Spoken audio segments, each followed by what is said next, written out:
Hi friends, welcome back to my YouTube channel. আশা কৰো সকলো ঠিকে আছে। আজি আপোনালোকলৈ মই এটা নতুন টপিকস লৈ আহিছো। তো আশা কৰো সকলোৱে ভিডিওটো চাই ভাল পাব। আজিৰ টপিকসটো হৈছে মই আপোনালোকক সুইসাইডৰ ওপৰত ক'ব গৈ আছো। দেখা পাইছে এইকেইদিন ফেসবুকতে হওক বা আমাৰ সোশ্যাল মিডিয়াবোৰতে হওক ইমান সুইসাইড এটেম্প বাঢ়িছে। আসলতে কিয় ইমান সুইসাইড এটেম্প কিয় হ'ব লৈছে নিশ্চয় ইয়াৰ কিবা কাৰণ আছে।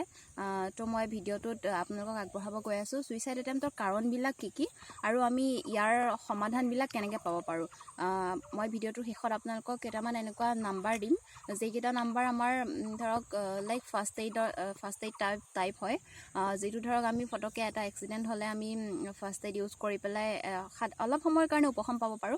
ঠিক তেনেকৈ এইটো অলপ সময়ৰ কাৰণে হয়। যিকেইটা নাম্বাৰ মই আপোনালোকক আগবঢ়াব গৈ আছো সেই নাম্বাৰকেইটা এনেকুৱা নাম্বাৰকেইটাৰ ভাইব্ৰেশ্যন আছে, সেই নাম্বাৰকেইটা আমি ইউজ কৰি পেলাই আমাৰ যিটো সুইসাইড এটেম্প্ট হওক সুইসাইড থিংকিংটো হওক সেইটো আমি মানে সেইটোৰ পৰা আমি ৰক্ষা পাব পাৰোঁ।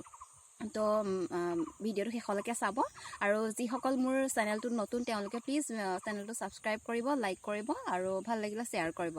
তো আহক আজি আমি আগবাঢ়ো আমাৰ ভিডিওটোলৈ। আচলতে সুইসাইড কি? ইমান আমাৰ এটা ধুনীয়া জীৱন, সেই জীৱনটোক মানুহে কি কাৰণে হঠাৎ শেষ কৰি দিব বিচাৰে। ইয়াৰ মূল কাৰণটোৱে হৈছে আমাৰ ডিপ্ৰেশ্যন, হতাশা। আমাৰ সকলো বয়সৰ লোকৰে ডিপ্ৰেশ্যন আহিব পাৰে। আপোনাৰ ষ্টুডেণ্টৰ পৰা ধৰি বৃদ্ধ অৱস্থা মানুহলৈকে আমাৰ হতাশা আহে। মনত হতাশা আহিলে আমাৰ সকলোৱে কি কৰে, আমি সুইসাইড কৰিব বিচাৰোঁ। আচলতে মৃত্যুৱেতো আমাৰ কেতিয়াও মানে সমাধান হ'ব নোৱাৰে ন যিকোনো সমস্যাৰ। তো বিজ্ঞানীসকলে যিমান দূৰ অধ্যয়ন কৰিছে বা ৰিচাৰ্চ কৰিছে তাৰ পৰা তেওঁলোকে এটা সমীক্ষা চলাই গম পাইছে যে আমাৰ মেক্সিমাম সুইসাইডৰ আধা সংখ্যক কাৰণেই হৈছে ডিপ্ৰেশ্যন।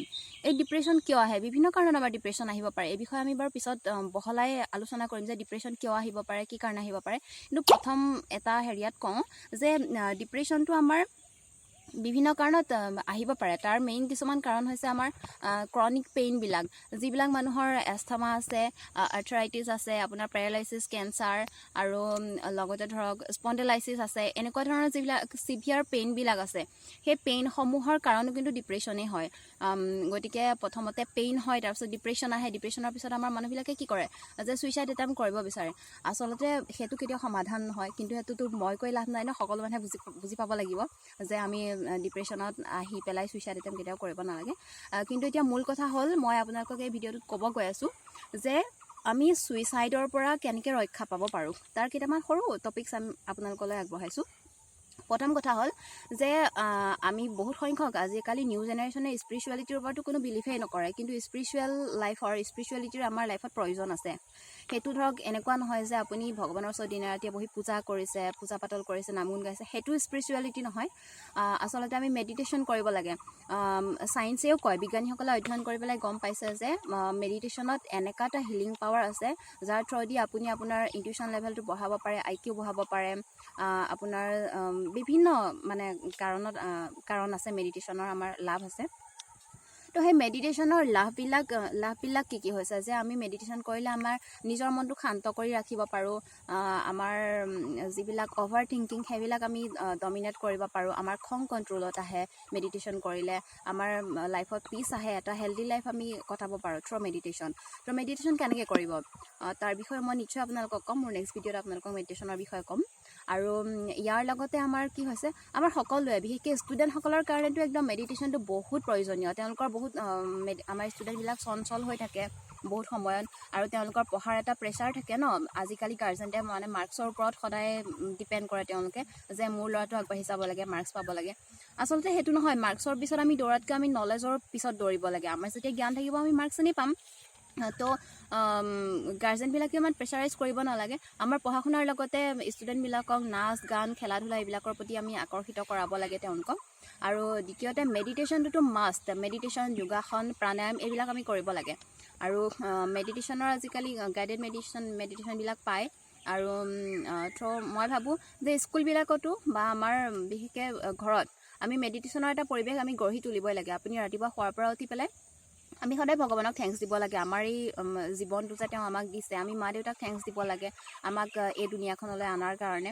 আমি নিজক থেংকছ দিব লাগে যে আমি আজি ৰাতি শুই পেলাই কালিলৈ অন্ততঃ চকুকেইটা মুদিব মেলিব পাৰিছোঁ।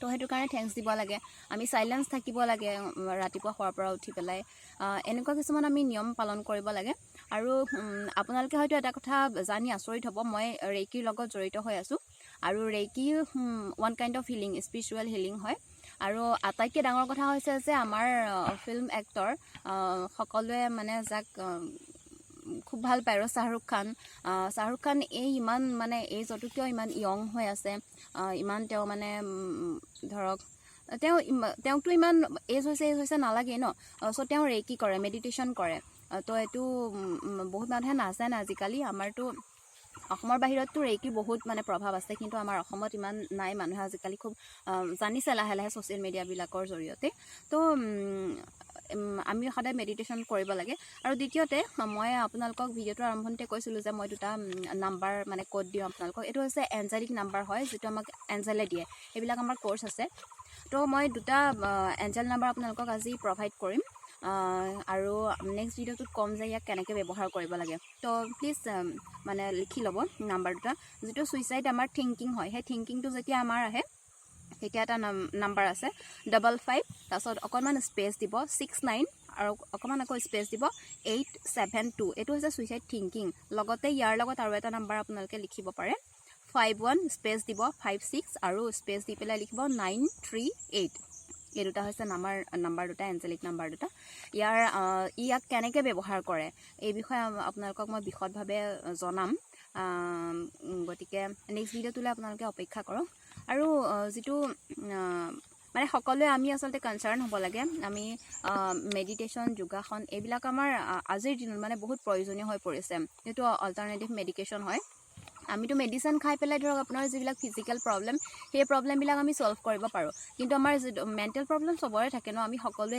একোজন মানসিক ৰোগী আপুনি কোনোবা চাইকিয়াট্ৰিকৰ ওচৰলৈ গৈছে কাউন্সেলিং লৈছে এইটো কোনো লাজৰ বিষয় নহয় বহুত মানুহে আজিকালি এইটো লাজৰ বিষয় বুলি ভাবে যে তেওঁ কিবা প্ৰব্লেম আছে মেণ্টেল প্ৰব্লেম আচলতে আমি প্ৰত্যেকজন মানুহেই মানসিক ৰোগী গতিকে মই ভাবোঁ এইবিলাক আমাৰ চাইক'লজিকেল ডিছঅৰ্ডাৰ হয় এতিয়া ইয়াত কোনো লাজৰ বিষয় নহয় গতিকে আমাৰ প্ৰথম ষ্টেপ সকলোৱে কৰকচোন মেডিটেশ্যন কৰক আপোনালোকে যোগাসন কৰক প্ৰাণায়াম কৰক আমাৰ মূল প্ৰাণটো হৈছে আমাৰ উশাহ যিটো ধৰি ৰখা কাৰ্যটো সেইটো আমি সকলোৱে মানে প্ৰয়োগ কৰাটো উচিত বহুত বছৰ আগতে মানে যুগ ধৰি ঋষিমুনিসকলে নিজৰ উশাহটো বহু সময় ধৰি মানে ধৰি ৰাখিব পাৰিছিলে উশাহ নোলোৱাকৈ তেওঁলোকে ধৰি ৰাখিব পাৰিছিল উশাহটো ঠিক আমিতো সিমানখিনি কৰিব নোৱাৰোঁ ন কিন্তু আমিতো এটলিষ্ট মেডিটেশ্যনটো কৰিব পাৰোঁ যিটো সকলোৰে কাৰণে আমাক এটা হেল্ডি লাইফ দিব সুস্থ মন মগজু এটা দিব গতিকে আহক সকলোৱে মেডিটেশ্যন কৰক আৰু যিবিলাক আমাৰ মেণ্টেল ডিছঅৰ্ডাৰবিলাক এইবিলাকৰ পৰা আমি সকলোৱে ৰেহাই পাওঁ তো থেংক ইউ ফ্ৰেণ্ডছ মোৰ ভিডিঅ'টো চোৱাৰ বাবে আৰু প্লিজ মই নেক্সট ভিডিঅ'ত আপোনালোকক ক'ব গৈ আছোঁ যে আমাৰ এঞ্জেল নাম্বাৰকেইটা কেনেকৈ ইউজ কৰে তো চাবলৈ নাপাহৰিব থেংক ইউ